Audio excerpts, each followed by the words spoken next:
Hmm. Hello, Christian. Can you hear me now?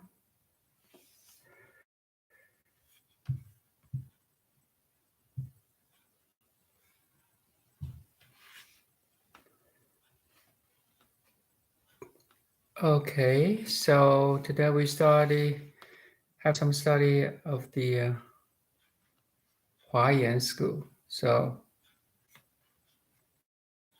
if you go to the Wikipedia, I talked several times about the Flower Garden Sutra. So that's from the Hua Yan school or Hua Yan Zong. So Hua Yan or Flower Garden School of Buddhism. The first paragraph of Wikipedia, please, is a tradition of Mahayana Buddhism. So it's kind of early than Zen. If you look back to the Shakyamuni's teaching, the Buddha Shakyamuni Buddha's teaching, after his enlightenment under the Bodhi tree, he spent so he got awakened at 29. So Shakyamuni Buddha got awakened at age of 29, and he spent almost 50 years of teaching after his enlightenment. But he only spent 21 days of Flower Garden Sutra, in teaching the Flower Garden Sutra. But it's the first 21st days after his enlightenment, he teach the Flower Garland Sutra. Why? It's like, and he spent, just give you another glimpse, he spent 22 years in the wisdom teaching, in the like Heart Sutra, Diamond Sutra, the prajna, I mean the reason, he teach the wisdom. But he spent only the first 21 days of the Flower Garden Sutra teaching. Why? So there's a scholar studied him why he right after his enlightenment he teach Hua Yan school or Flower Garden Sutra. So they give an example. It's like at the morning when the sunrise, the first light of the sun will hit. So imagine there's a plain and there's a mountain in the plain. And the sun rising, the first light of the sunlight will hit which part of the mountain?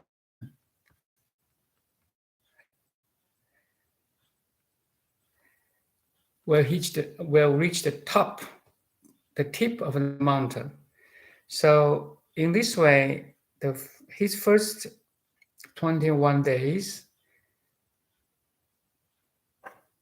he spent to teach Hua Yan school because he tried to awaken the most, how to say, the people with the most merits or the people who are ready for direct enlightenment without any gradual practice. So Hua Yan school or Flower Garden Sutra is for the people who really have very good merit to have sudden enlightenment without any gradual practice.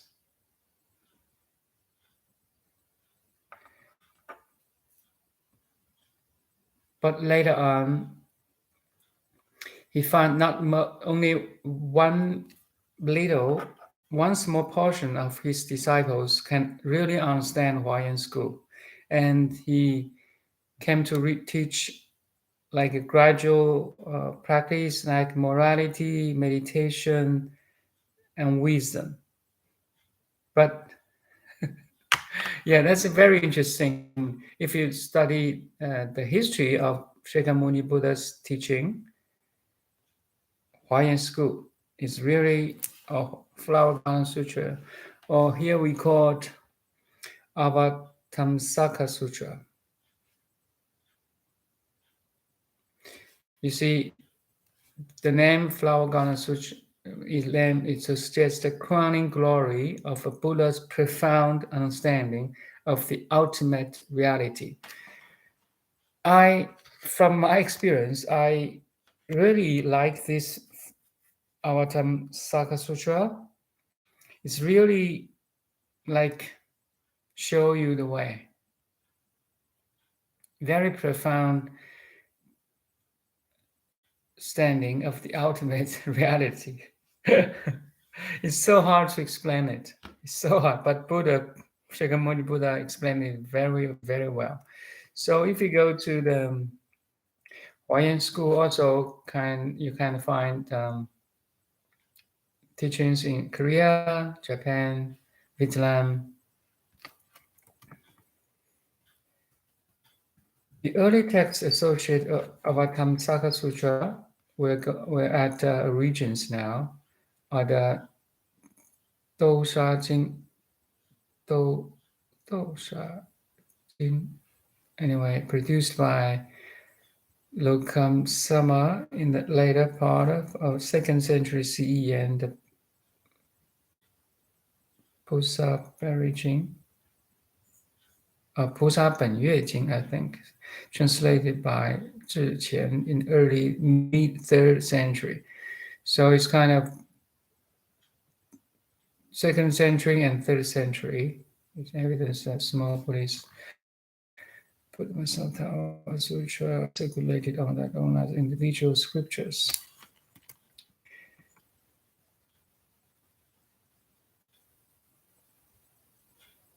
So if you go to patriarchs, the founding of the school is traditionally attributed to serious patriarchs who were instrumental in developing the school's doctrine.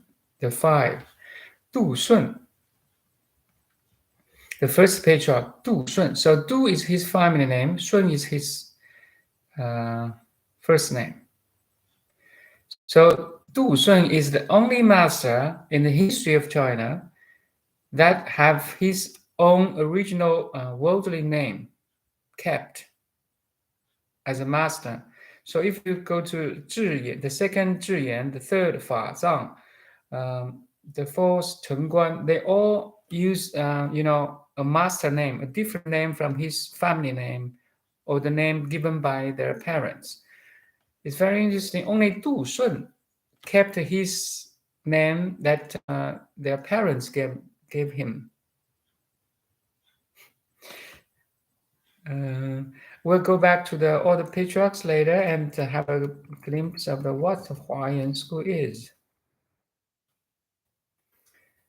Let's see.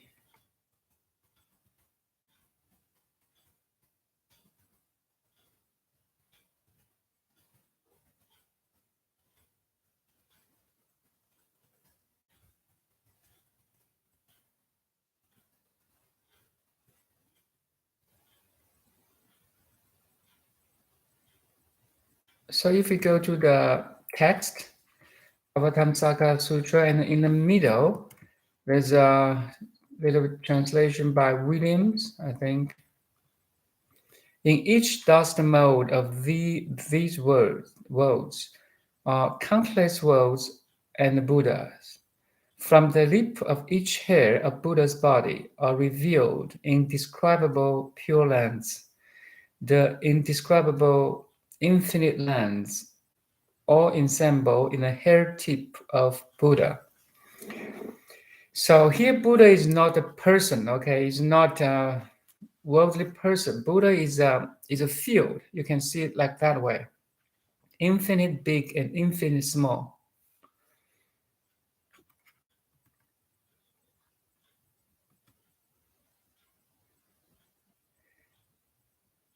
Actually, it quite matches modern science now. So if you study like physics, they say I quoted the Nassim Haramein. Okay, every photon is entangled with all other photons in the cosmos. Sorry, protons. Every proton. So we know in the atom there's a nucleus, and the nucleus there's a proton and nucleon. So in every proton, like in your body now. So just give example, we have around 100 trillion cells, and each cell contains 100 trillion atoms. So each atoms, like a helium, hydrogen, has kind of a couple of protons, protons, sorry, protons. Then each proton is entangled or is in communication with other protons. Can you imagine that? So you have 10 to the power of 25 protons that are talking to each other, communicate with each other in your body, and every proton is communicating with other protons in the whole cosmos. That's kind of a mathematic theory by Nassim Haramein. I do believe him. So that's why I'm trying to kind of explain here. Count in each dust mode of these worlds are countless worlds and Buddhas. From the tip of each hair of the Buddha's body are revealed incredible pure lands. Now science meets the Buddhism, catches up. If you go to a little bit top, so in Buddha Verakara is I introduced a little bit about Verakara Buddha. It's like infinite big and infinite small universal unified field. That kind of matches the Verakana Sutra, Verakana Buddha, in terms of physics, modern physics now. So you see, focusing on Buddha Vairocana, who is said to pervade every atom of the entire universe with his magical creations and emanations as a way to help all beings. That's it. That's the reality. That's the truth. And if you do really believe, as I believe, from the believing, there's a practice. You're going to meditate on it. So it will transform your perspective of the whole life, your view, your everyday life, and really it's very profound transformation. Every word we are speaking now, or you're listening now, is spreading, is entangled with the whole cosmos through this let of through the body of the Buddha Vairocana, or the Indra's net. Do you know Indra's net? I just give you a Google image.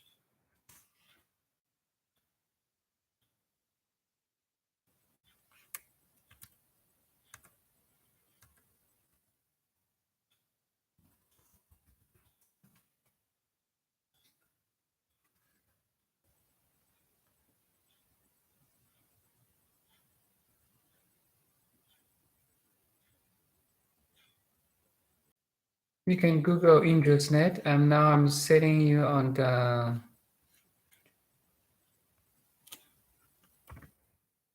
So I'll give you. It's too much. Sorry. So maybe you can. I just give you the internet here, the link.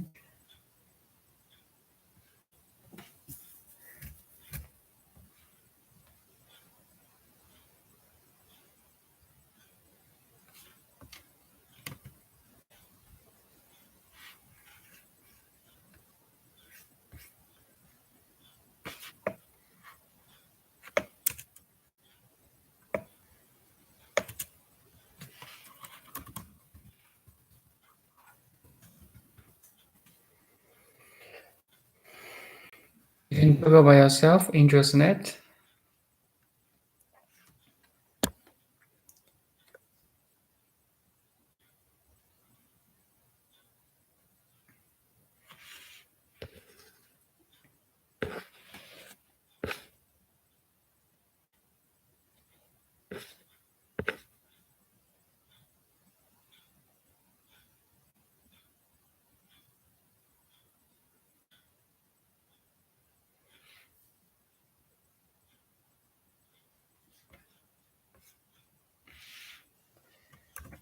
So also paste Wikipedia's internet here.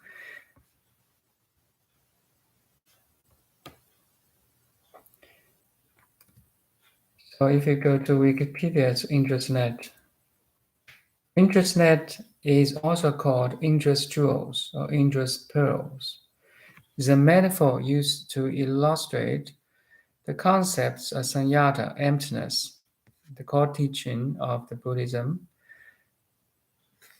and the pratyasamutpada, dependent origination, that everything is dependent on every other things.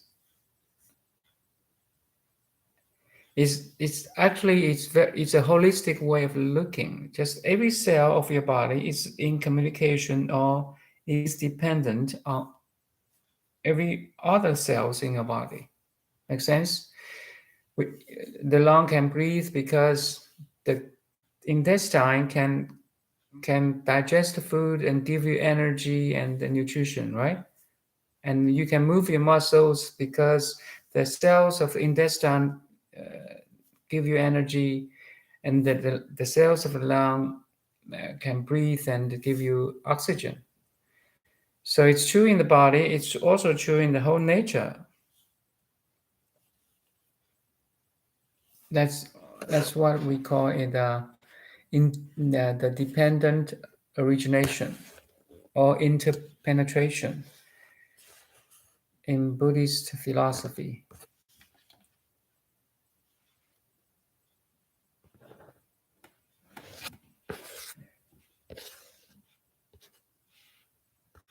Again, go back to the Avatamsaka Sutra, you see, Hua Yan school.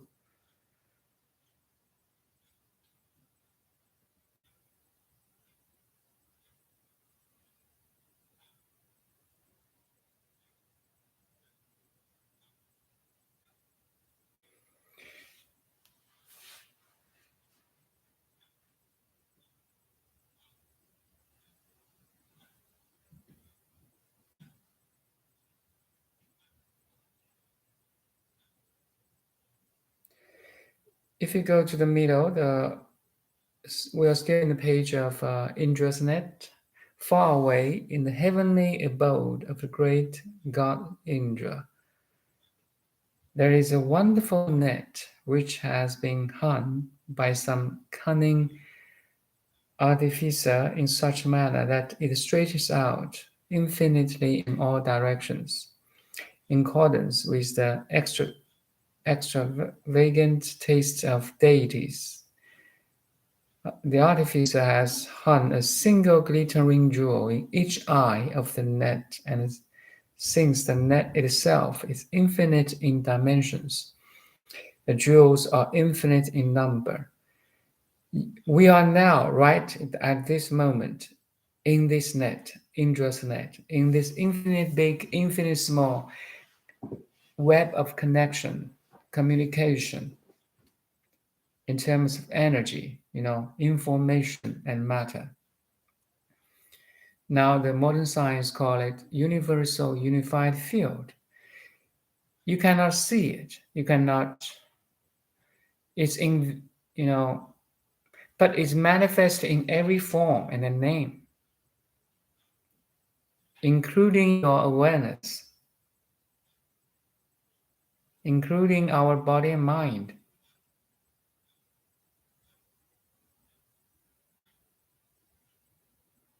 And our body mind is a temporary manifestation of this infinite big and infinite small net of communication.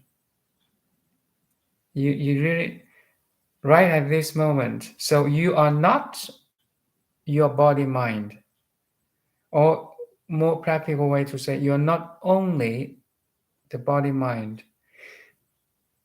We have much bigger background.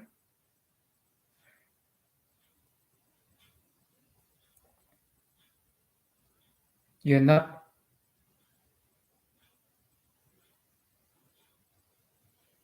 just this limited version of body mind. That's called awakening, actually. Once you awaken to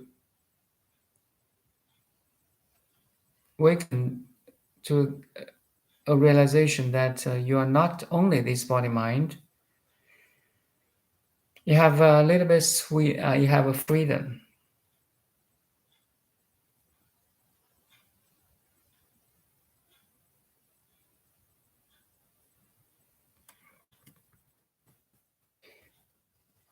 If you go further, if unfold Buddha lands are reduced to atoms, in one atom are unfold lands, and as in one, so in each.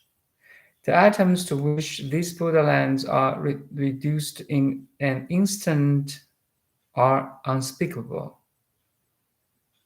So not only as large as the cosmos and beyond cosmos too, but also as small as an atom and beyond an atom too. It's like fractals in the math. Infinite patterns that you can go on to infinity.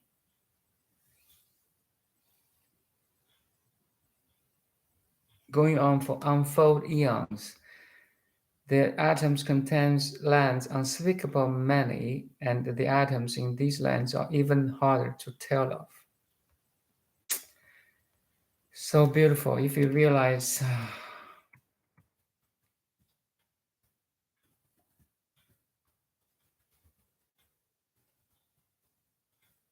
you see if you go a little bit down,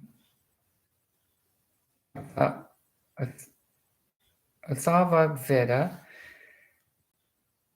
and verse 888 says, "This great world is the power of a net of mighty Indra."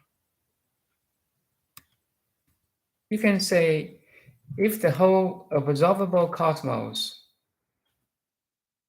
which is 33.6 billion years of light years away, big, is only a drop of this mighty Indra net. The whole cosmos, if you compare it to the infinite big scale of Indra net, only a drop. Now we're talking in this drop,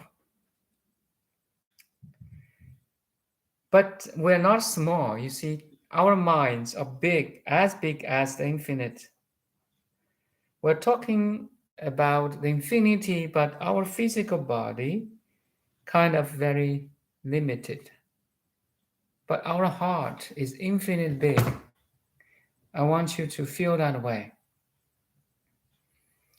So all we talked about above is not about somebody else or something else. We are talking about you, me, everybody else, whose heart is infinite big and infinite small. Or you can say, whose pure awareness can be infinite big and infinite small. Now you enter the Dharma realm.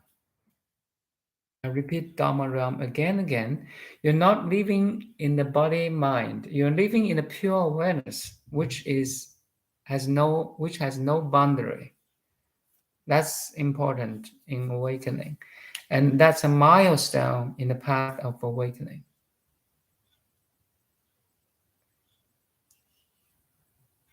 You're still dealing with the everyday life activities, but you're beyond all the activities. That's all. And you can be free from all your relationship, your family, your education, your job.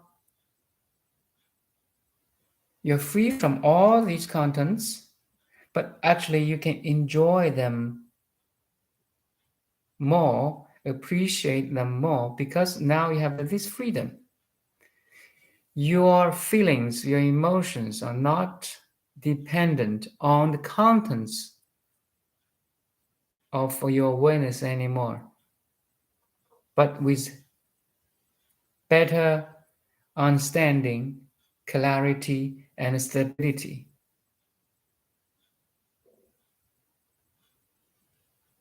And you really try to help and love from much deeper or higher level. That's it. You find, because you find your infinity. Right at this moment, every moment, this Indra net is expressed in every form and name, in the body, in the mind, in everybody's body and mind, in the nature, in the trees, in the sunlight, in the ocean, in the mountain. So you you are one with them, and you cherish them, because now it's like the cell of lung knows the one cell of your lung, okay, knows that all the cells of your body are helping you to breathe. So in that understanding, now your limited body is kind of understanding all the other bodies. I mean, sentient, living or non-living, like a rock, like a star, like a tree, like a human being, like a dog, like a cat. You understand everything, every no thing is contributing to your survival, to your existence, interpenetration, interdependence of everything, every other thing. You really like, you are one with everything. You love them naturally. You don't need any teacher to, hey, love animals. No, not because now you feel you're one with them.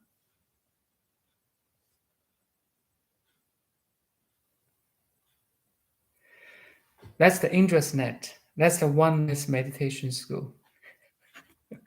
So oneness is the realization. Meditation is a tool, and also this kind of study of the sutras of Buddhism's tools help you realize that we are one. All is one, and one is all.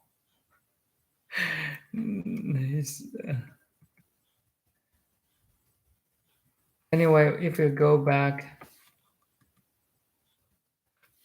to the Hua Yan school,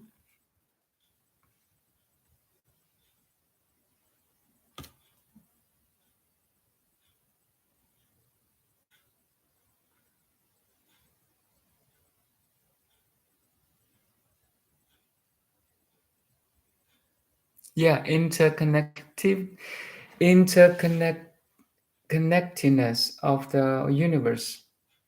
We are connected right now through this dialogue. Make sense? Through the internet, through the routers, through the wireless, the Wi-Fi.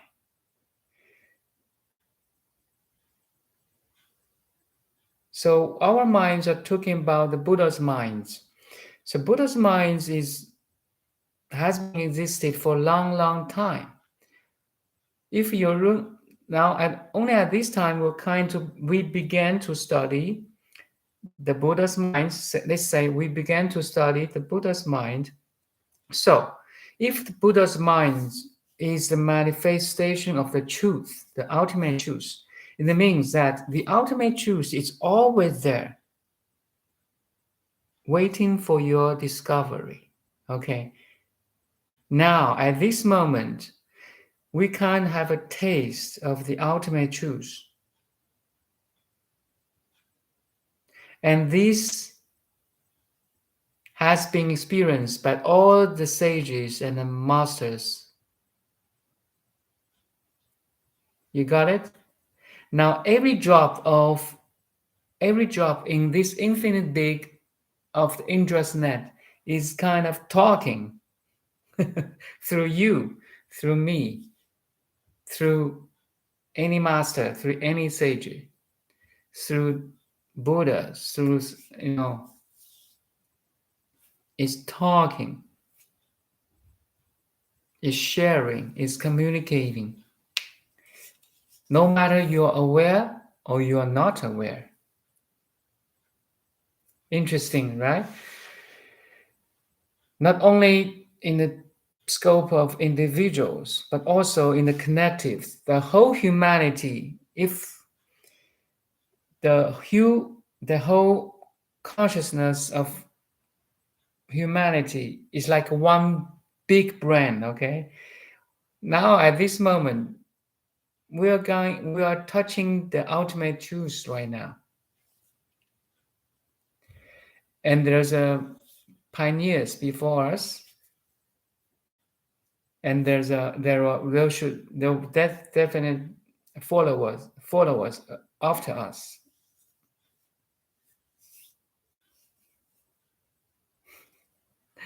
The ultimate truth is always there.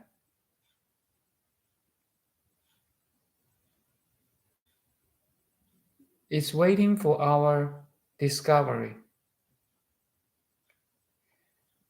See, our minds play a major role. Something is always there. It's depending on the mind who can discover it.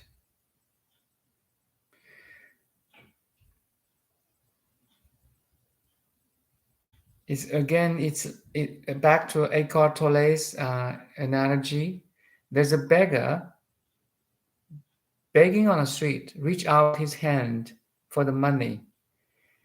While he was sitting on a pot full of gold, and he does not know. Everybody is like a beggar now. Every unenlightened person is a beggar.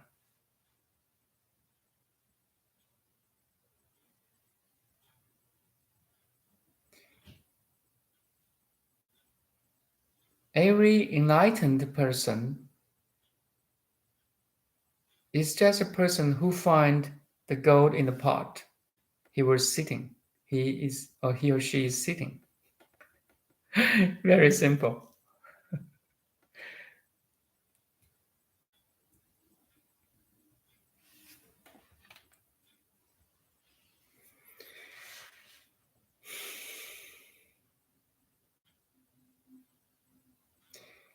Okay, I want to spend 1-2 minutes of silence.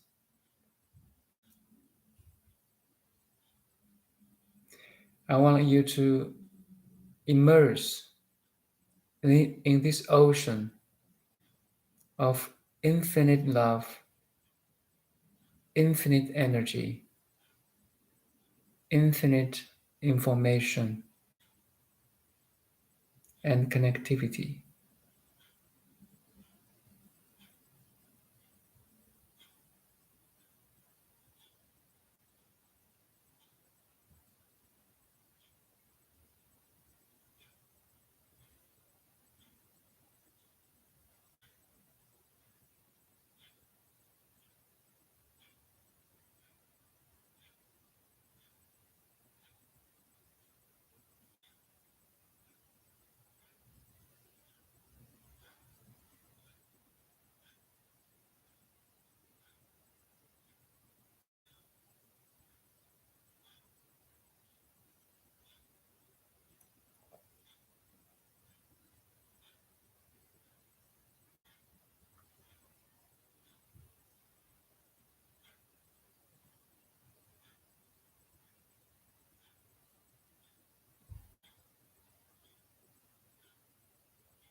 So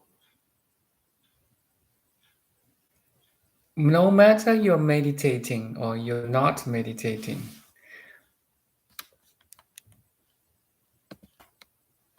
no matter we are aware or we are not aware, there's something beyond.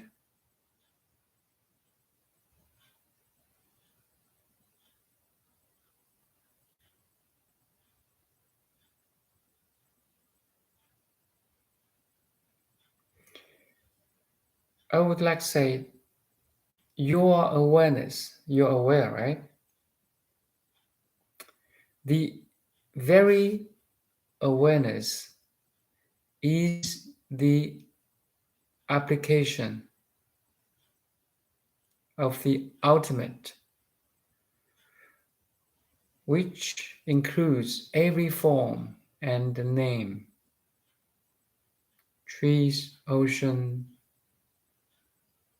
stars, planets, the air, the animals.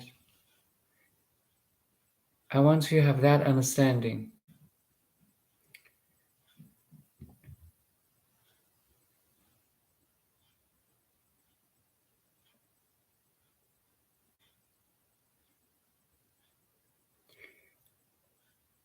We can be aware and we can know, we have sense of I. This is the application of the ultimate. You got me?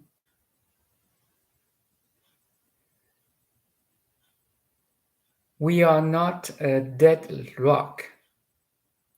A dead rock cannot understand it is a rock. It's not conscious. So in this way, we are much luckier than a rock. Why? Because we have a sense of I. Even the egoic I, okay?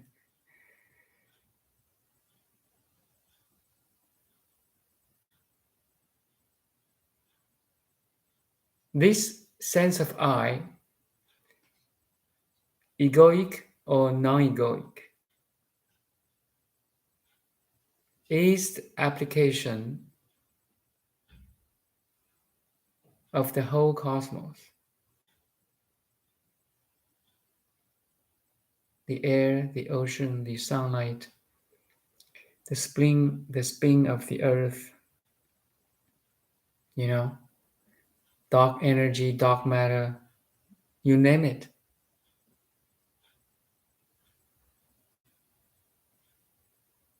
That's Indra's net in this world right now. I don't know other worlds, but I definitely know this world.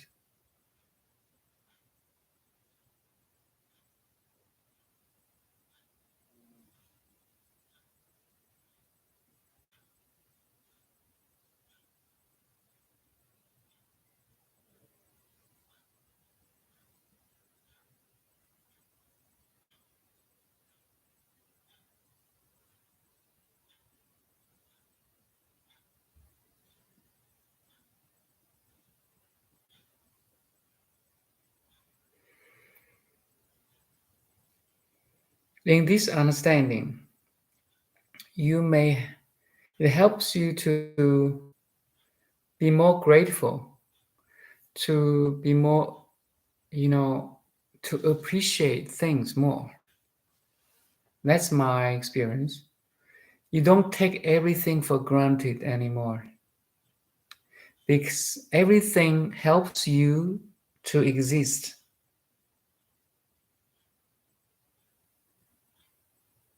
We should thank them, right? The interconnection and interdependence or interpenetration of everything, the whole thing is organic whole. Without them, without me. So in this perspective, you arise a sense of appreciation, love. That's why the awakening really changes you from every aspect of life. Like you're washing your hands, you thank for water. When you go to the nature, you thank for the trees and sunlight and the air. When you talk with people, you thank for the listener. Okay, because every aspect of your life is dependent on every other things. It seems the contents are changing from moment to moment, but there's a principle, a pattern is that your existence is depending on other existence from time to time, from moment to moment, from place to place. You really in the interconnection and interconnectivity or interpenetration of every other things, including you. So you have that sense of gratitude.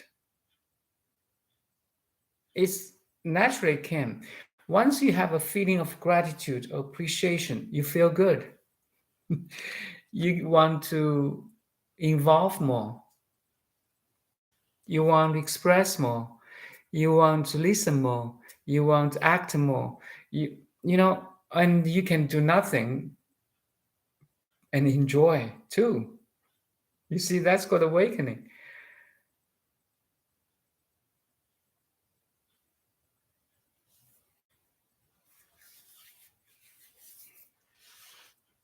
No matter you know or you don't know, no matter you're doing or non doing, the whole thing is doing its job. Oh, it's crazy.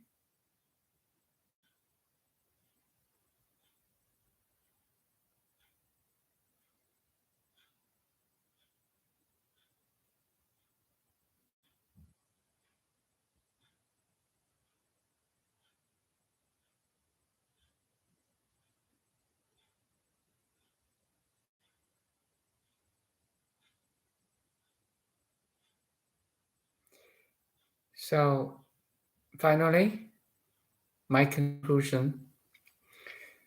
So, Buddha's teaching, no matter what school, Zen school, Pure Land school, or Hua Yan school, is a path leading to our awakening, okay? And every path has its specific terminology. It may help you or it may not. You may be interested or you may be not. It doesn't matter.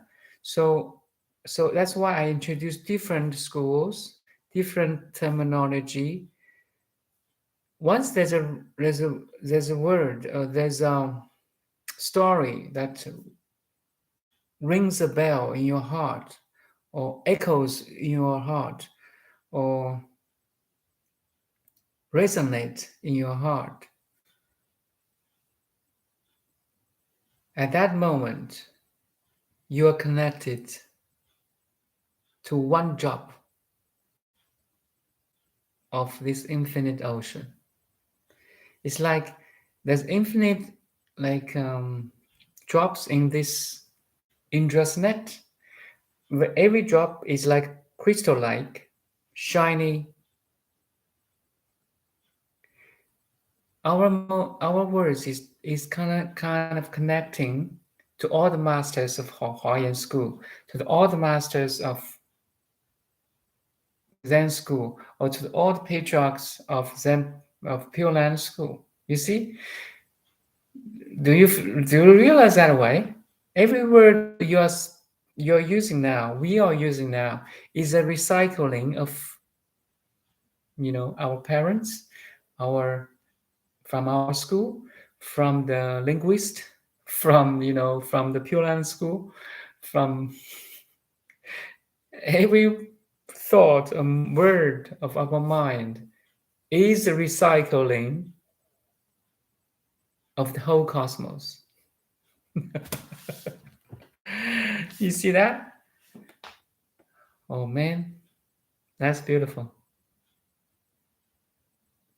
And you enjoy it, you understand it, that's important.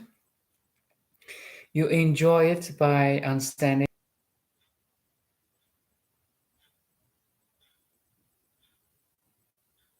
you realize it by understanding it, how beautiful we are.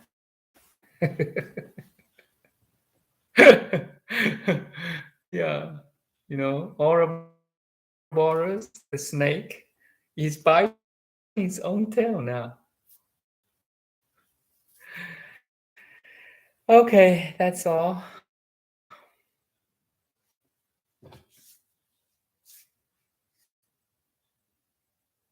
Thank you. Thank you.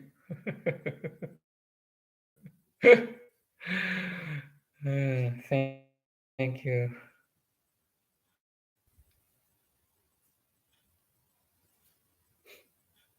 I love this craziness.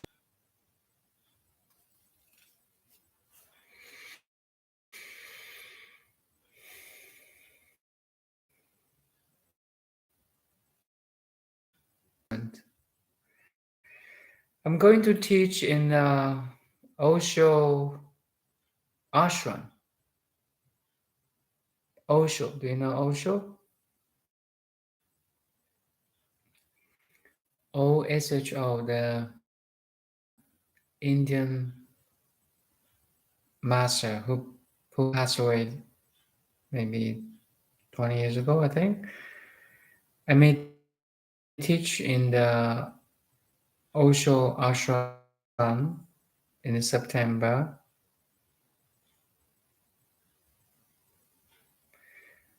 I may need your support in terms of money because this ashram is big. Is I'm gonna teach meditation physically, in person, in group, and also online. So they are just in the process of integration, cleaning, all kinds of job, to open, to start its business, or to start the business there. So I may need your, okay, but I kind of asking because the owner is in a difficult time. He he paid himself already. He paid from his own pocket like 30,000 to establish this ashram. So I try to help him too. So if you could please suggest it that each class every hour is $30. If you couldn't, it's okay. If you don't do not want, it's okay, no problem at all. But now there's a condition happening. It's a good one. I want to involve more in this personal teaching and physical face-to-face teaching, and we may have a retreat on weekends. So it's a big one. So this ashram is 9 acres. 9 acres. Imagine that big. Okay, we can have not a lot of things here. I may teach in the retreat too. So it's a good news. Finally, I have some place to not only do online like this,